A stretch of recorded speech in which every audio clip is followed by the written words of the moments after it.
Dylan Frost was returning from the auto shop where he had bought parts for Mrs. Parker's old Ford. The rain was pounding relentlessly on the windshield of his pickup, the wipers barely able to disperse the water. Highway 38 was almost empty. Few people dared to drive in this weather.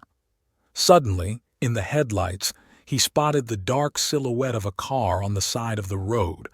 Hazard lights flashed faintly through the veil of rain. Dylan always stopped when he saw problems on the road. A professional mechanic's habit was making itself felt.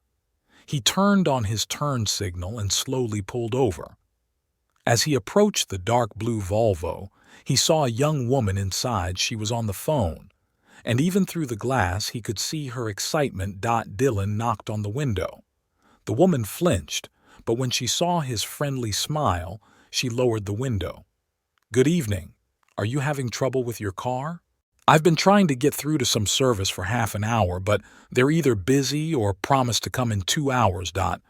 Only now that she turned around did Dylan notice her noticeable belly. "I'm a mechanic," he said, showing his ID. "My name is Dylan Frost. I can see what's wrong with your car. Hope appeared in the woman's eyes. "Really? Oh, thank you. I'm Vanessa Morgan. The car just stalled in the middle of the road, and I don't know much about technology." Dylan opened the hood and turned on his flashlight. "Have you noticed any problems with the engine lately?" "To be honest, there's been some strange noises lately, but I thought it was nothing. My husband is on a business trip in Germany, so I see." Dylan nodded, methodically checking the systems. "It looks like the fuel pump is out of order. I'm afraid it can't be fixed here." Vanessa bit her lip nervously. "What do I do now? I was coming back from the doctor. I'm 7 months pregnant." Dylan straightened up and wiped his hands on his work jacket. "I can tow your car to my workshop. It's not far from here in Bristol, and we can get you a taxi. I'm not working right now because of my pregnancy, and my husband's away on a business trip. I'm afraid I can't afford to pay for both the repairs and the tow truck at once." On the way to the studio, Vanessa told him that she and her husband Caleb had recently moved to Bristol from London. "Caleb got a good position with an engineering company, and I taught music at a private school. Now, of course, I had to take a break." "Music is wonderful," Dylan said, recalling his passion for guitar when he was young. "What part of town do you live in?" "You know, I had a routine checkup today. The doctor says everything's fine, but it's our first baby, and I'm always worried." Dylan felt something tighten in his chest. He thought of his ex-wife Emma and their unfulfilled dreams of having children. "Everything will be fine," he said softly. "Just take care of yourself and try not to be nervous." Outside the workshop, the rain began to subside. Dylan helped Vanessa carry her things and hailed a taxi. "I'll have the car ready by noon tomorrow," he said, writing down the number. "I'll call you." "Thank you, Mr. Frost. You have no idea how much I appreciate your help." "Just Dylan," he smiled. "It's okay to help people." Back home, Dylan sat in the kitchen for a long time with a cup of tea. He thought about the strange twists and turns of fate, about how one chance encounter can change the usual course of life. Outside the window, the rain was still falling, but now its sound seemed soothing, as if nature were whispering that everything was happening as it should. He was distracted from his thoughts by the ringing of the phone. It was Mrs. Parker, who was worried about her. Dylan smiled. Tomorrow would be a new day, new clients and new stories. But for some reason he felt that today's meeting was special. 4 days had passed since that rainy night. Dylan was just finishing up the diagnostics of an old Fiat when the bell above the door announced the arrival of a visitor. A tall man in a business suit, about 35 years old, entered the workshop. "I'm Caleb Morgan, Vanessa's husband. She told me how you helped her last week." Dylan smiled as he remembered that night. "It was nothing. How is your wife doing?" Caleb looked around the shop with a professional look. "You know, when Vanessa told me about that night, I was impressed not only by your willingness to help, but also by your professional approach to the matter." Dylan raised an eyebrow.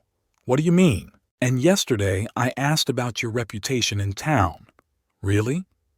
Dylan felt a little embarrassed. Yes, and you know what? All the reviews were great misses. Parker especially praised your work on her old Ford. Dylan smiled. Old school.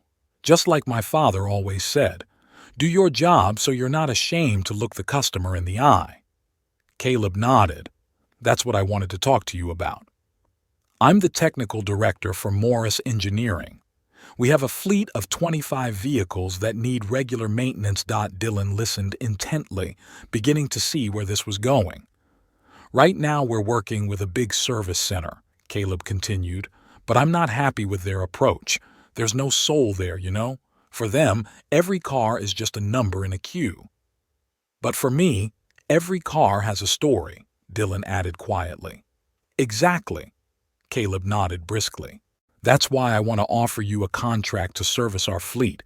It's a regular job and a steady income. Dylan ran his hand over his chin, considering the offer. This is a serious matter. I'll have to expand my workshop, maybe hire an assistant. I understand. Caleb took out a business card. Here are my contacts. Think about it. We're ready to discuss all the terms, including the initial investment in expansion. They shook hands and Caleb left, leaving Dylan alone with his thoughts. He looked at the business card and thought back over the last few years. The daily struggle to survive in the small workshop, the lonely evenings, the constant feeling that life was passing him by. Could this be the chance he'd been waiting for? Not just a chance to make more money, but a chance to create something real, something to be proud of. Dylan walked over to an old photo on the wall, a picture of him as a teenager standing next to his father outside their first workshop. What would you say, Dad? He whispered. Take a chance. He turned on the kettle, an old habit of making tea when he needed to think. Outside the window, the sun was setting, painting the sky in warm autumn colors. Life throws unexpected twists and turns sometimes, and the hardest part is knowing when to take a step forward. His phone vibrated. A message from his sister. She was asking, as usual, when he would finally find a mate and stop living as a lone wolf. Dylan smiled. Perhaps changes needed to start not only in his professional life. He looked at Caleb's business card again. Sometimes the most important decisions are made not with the mind, but with the heart, he recalled his father's words. And for the first time in a long time, he felt ready for change. Autumn gradually turned to winter. In 3 months, Dylan's workshop changed beyond recognition. New equipment, 2 young assistants, and a constant stream of clients. It all seemed almost unreal. One evening, after finishing work, Dylan was sitting in his renovated office when Caleb came in. How's it going, buddy? He asked, taking off his coat. I see you've gotten comfortable with the new diagnostic equipment. Yeah, it's incredible, Dylan replied, pouring tea for both of them. You know, my father dreamed of something like this. He always said the future was in technology, but he never had the opportunity. Caleb sat down in a chair, taking a cup. Tell me about your father. You mention him a lot. Dylan thought for a moment. He was an old-school mechanic. He started with carbureted engines. He taught me everything he knew, but most importantly, he taught me to love what he did. My father was similar, Caleb suddenly said, only he worked at a factory as an engineer. Imagine, 40 years in one place. Really? And how did you get into engineering? Caleb smiled. It's a long story. You know, I started out as a simple technician. I worked, studied part-time. Then I caught the eye of old Morris, the owner of the company. He saw something in me. They hadn't noticed it was getting dark. Caleb looked at his watch. Oh, Vanessa's going to be worried. By the way, we wanted to invite you over for dinner on Saturday. Nothing special, just sit and talk. Dylan hesitated. I don't know. I'm not a very social person. Nonsense. Vanessa makes a great lasagna. Besides, Caleb winked, she invited her friend Lucy. She works at the same school where Vanessa taught. Caleb, Dylan began warningly. What? I'm not saying anything. Just dinner. On Saturday, Dylan put on a suit for the first time in a long time. The Morgan house was a cozy two-story cottage with a small garden. Dylan! Vanessa greeted him at the door. Her belly became even more noticeable. It's so good that you came. The evening was surprisingly pleasant. Lucy was really charming. She taught English literature and had a great sense of humor, but most of all Dylan was impressed by the atmosphere in the Morgan house. Warm, sincere, without pretense. We quote V already picked out a name, Vanessa said over dessert. If it's a boy, we'll call him Oliver. And if it's a girl, Sophia, Caleb replied, looking tenderly at his wife. Later, when she and Caleb went out to the garden to smoke, although Dylan did not smoke but decided to keep company, Caleb suddenly became serious. You know, I'm happy that we met you. Not only because of work, it's good to have a real friend. Dylan nodded. He understood what Caleb meant over the months. They had become more than business partners. The next week, Vanessa suddenly appeared in the workshop. I was passing by and thought I'd stop by, she said, looking around the new space. Things have changed around here. Yeah, there's been a lot of work. Dylan showed her into the office. How are you feeling? I'm fine, although the doctor says I need to get more rest. You know, she suddenly laughed. I often think about the night we met. Sometimes the best things in life start with problems, don't you think? Dylan agreed. He watched Vanessa talk about preparing the nursery, about her and Caleb's plans, and felt a strange warmth in his heart. For the first time in years, he didn't feel alone. See, Dad? He whispered. Life is getting better. Outside the window, the first snow was falling, covering the city in a soft white blanket. Winter was ahead. But Dylan knew it would be warm. The spring morning filled the shop with fresh air. Dylan looked around his expanded facility, now with 5 mechanics working there and a growing number of customers. Cooperation with Caleb's company opened up new opportunities. Other companies also began to ask for service for their fleets. Mr. Frost, called Alex, one of the new mechanics. There's a customer asking about a full diagnostic on a Mercedes. I'll be right there, Dylan replied, smiling. It was still unusual for younger employees to call him Mr. Suddenly the phone rang. It was Caleb, and his voice was shaking with excitement. Dylan, Vanessa is in the hospital. It started this morning. I just wanted to let you know. Hang in there, buddy, Dylan replied, feeling his own heart beat faster.